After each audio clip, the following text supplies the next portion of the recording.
On the edge of a quiet village surrounded by rolling green hills lived a man named Haroon, a humble farmer whose life had always been tied to the land. From the time he was a boy, he had woken with the first crow of the rooster, walking barefoot through the damp soil, feeling its richness under his feet.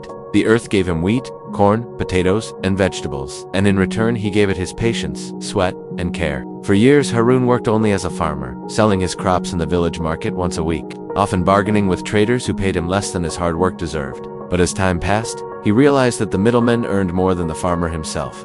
That thought began to grow inside him like a seed. If he could open his own shop, he could sell directly to the villagers and provide them with the freshest food while earning what was fair. The idea was bold for someone who had never done anything beyond plowing fields. But Haroon was not a man who feared work. Slowly, he saved from each harvest, keeping aside a few coins when he could. And after 3 long years, he finally had enough to rent a small shop near the village square.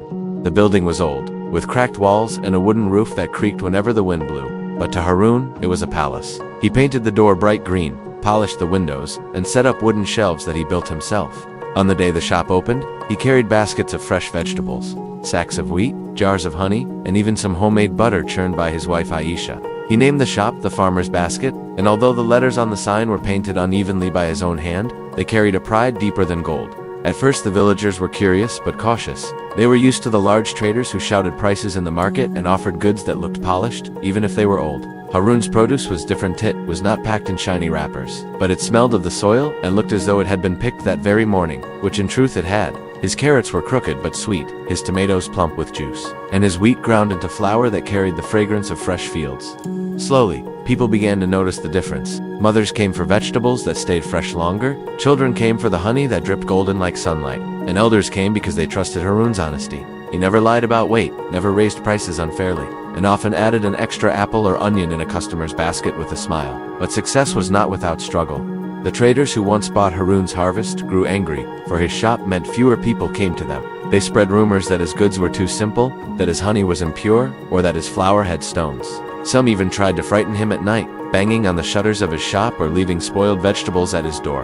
Haroon's heart was heavy during those days, yet he never let fear weaken his spirit. Instead, he worked harder. He rose before dawn, tended his farm, and then arranged his shop, so every basket looked fresh and welcoming. He greeted every customer with warmth, and in time, his kindness silenced the false whispers. The shop became more than just a place to buy food. It became a gathering spot for the villagers. Children sat on the wooden steps eating slices of watermelon that Haroon cut for them on hot summer days. Women shared recipes while picking herbs, and old men rested on the bench outside, talking about harvests and rainfall. Haroon had unknowingly built not just a shop but a community center. Aisha too became part of the business, bringing jars of pickles, spiced chutneys, and hand-kneaded bread to sell, which became favorites among the villagers. Soon, their humble store was filled with laughter and life. Years passed, and Haroon's shop flourished, but he never allowed pride to change him. He still worked his farm with his own hands, still carried mud on his boots, and still lived in his simple clay house at the village edge. What he had built was not wealth,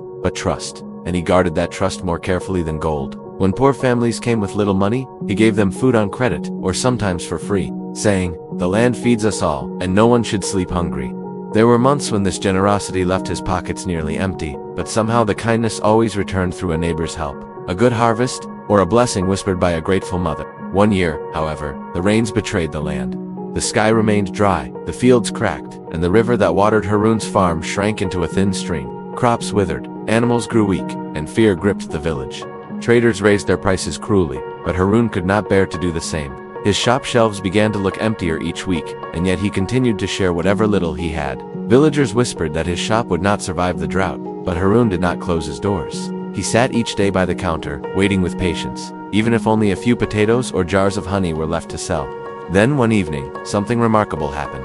The villagers gathered at his shop, carrying baskets not of money, but of goods. One brought milk from his cow, another eggs from his hens, another lentils from his small store. "You gave us food when we had none," they said. "Now let us fill your shelves." Haroon's eyes filled with tears as he watched the empty racks become colorful again.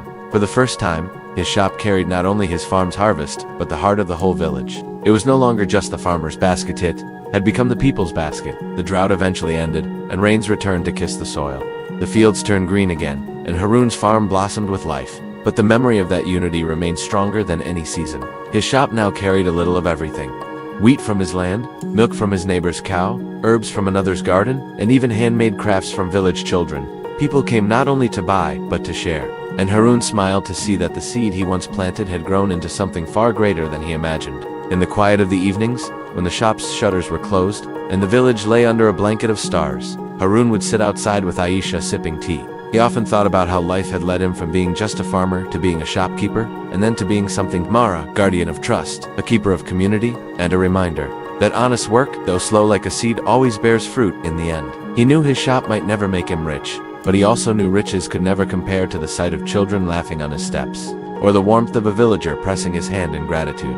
And so the story of Harun and his shop became part of the village's own story, told again and again, around fires and at weddings, reminding everyone that greatness does not come from wealth or power, but from honesty, patience, and the courage to share. Even when Harun's hair turned white and his hands grew shaky, he still opened the green door each morning, arranging the baskets with care, smiling at the first customer who walked in. For as long as he lived, the shop stood not just as a place of trade, but as a living tale of how one farmer's dream fed the body and spirit of an entire village.